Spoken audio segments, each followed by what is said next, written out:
Yo, what's happening, guys? KGC here. So I made a video just now there that should games be as graphic oriented as they are making it nowadays, and what games nowadays are lacking compared to games back in the days, and you know what games nowadays should be able to deliver the games back in the days shouldn't, and you know if they weren't, like, you know, so hyping the graphics so much, would they actually be able to come up with newer stuff if they weren't spending so much time on the graphics? I made a video about that. Be sure to check it out if you want to check it out. Now this video is what makes a good game, right? Now you're talking to someone who have played games for a very fucking long time. I told this same story in the previous video as well, where the island we live in is a small island, 7 miles long, 3 miles wide, 8,000 people, and we were one of the first people on this island to get a PC. I remember I was small, I was a toddler, and the first game I ever played was Minecraft. I remember, not Minecraft, Minesweeper, my bad. It was one of the free games. You know, you click the start button, you pop on over to programs, and you see games there. You're gonna see Free Cell, Solitaire, Pinball, Minesweeper, and that was the four back in the days: Free Cell, Solitaire, Pinball, and Minesweeper. Only nowadays they have Spider Solitaire, Internet Backgammon, Internet Checkers. Microsoft actually updated the gaming list, if you even have one nowadays. Because if you want, you could download it. If you want, you could skip it out, I think. So yeah. So in terms of what I think makes a good game, first and foremost, now I don't think graphics make a good game a good game. A game could have the shittiest graphics. Like if you play a lot of indie games and all that sort of stuff, you would know that, you know, sometimes it doesn't. Graphics don't make a game. Graphics never makes a game, and that is true, right? So I would say what makes a good game. When you start the tutorial, if there is a tutorial, should be brief. If there isn't a tutorial, the game should be very straightforward, very straightforward.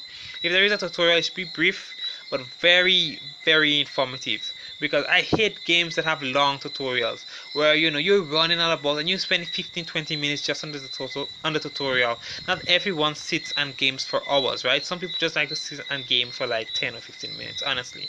Well, I don't mind sitting and gaming for hours, but some people just like a brief gameplay. So sometimes the little bit of gaming time you have, you spend it on a tutorial. It's fucking ridiculous, right? So the tutorial should be brief and very informative, right? The storyline, there has to be a good storyline in the game. Even shooter games have their storyline. Even racing games have their storyline. You know, back in the days, I remember shooter games and racing games were just shooter games and racing games.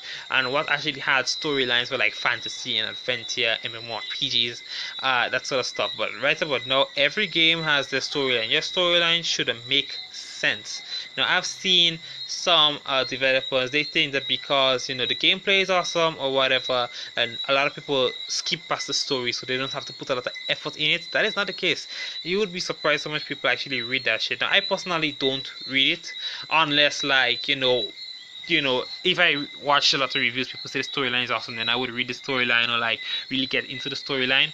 But you know, that's how it is. The storyline should be awesome to a point where you actually know what's happening, and it's not just like do this, do that, and at the end of the day you're like, wait, didn't we just come out here with this, didn't we? That's what's going on, you know? At the end of the day, storyline should be very awesome. In terms of gameplay, the gameplay should be fast paced. It shouldn't like be to a point where I'm playing the game and then I'm not on edge. You know, the game doesn't have my individual attention. A game should always have your individual attention. If your game does not have your individual attention, then your game is either boring or the gaming speed is a bit slow paced. Because I know of some like RPG games. Like I remember Terra Online, right? Terra Online in the starting has very slow action paced combat. I remember in the starting of the game, even when the game just came out for free to play, the combat was very slow paced. Now when you move up in the game, right, and you really get end game. Now my cousin told me that when you get end game, that's when that game comes to life. That's when you're running dungeons and all this sort of stuff, and you have to do certain things to avoid certain things for bosses. That's when the game comes to life, and that's when you're on edge. But a game should be entertaining all the way through. It shouldn't be entertaining only in the start, or entertaining only in the middle, or entertaining in the middle and the beginning, and that's what it should be entertaining all the way through if it's a good game. So should have catchy action-based combat. I like games where the characters themselves have individual personalities. You will have that goofy character, you have the serious one, you have this, you have that. That also helps the game comes to life as well. When yeah, you can personalize your characters. When you can this, when you can that. In terms of like in terms of if there's character selection, depending on the game you're playing, you should have like a wide diversity. Especially if it's an MMO. If it's an MMO and you're going to have a community of people with thousands of people being online constantly, you should be able to make a unique character, and you shouldn't have a character that looks like everybody else's character for that class, or that sort of shit. You should have some good diversity in terms of that.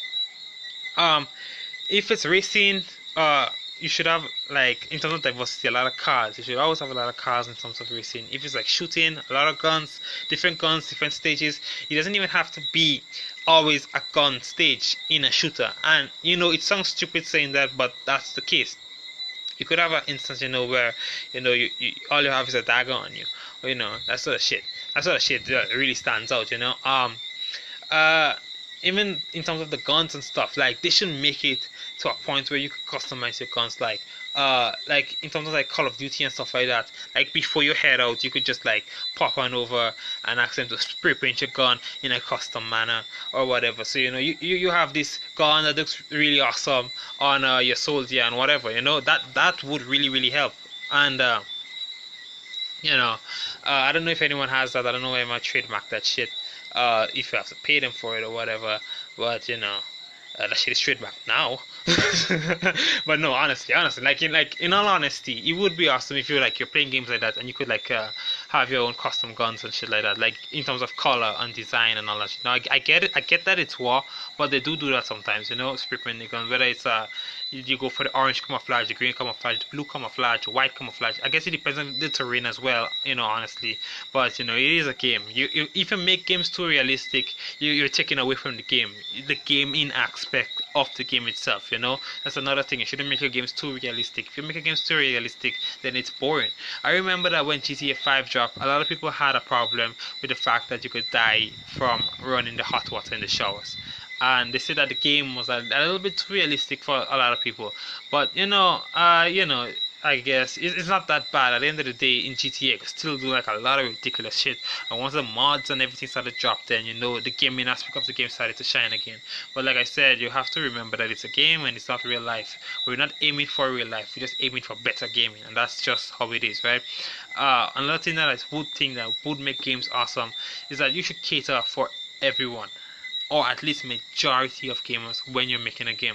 Like, if I personally have to make a game, I would never ever put my game in like high graphics and you have to run it in 4K or this. I feel like high graphics should be your option. I would make my game and I would probably have it the graphics settings would be so diverse that it would be a point where you could run a game on a freaking 2010 computer and you can still run it how you would like your graphics to be upgraded if you have invested in a 2017 computer, and it not being a case where you can't run that game, or you can't do that shit, So I would say that the more people on your game is the more money you make at the end of the day. So you have to keep that in mind as well. So I would keep that in mind, and I would definitely cater for that if I was making a good game.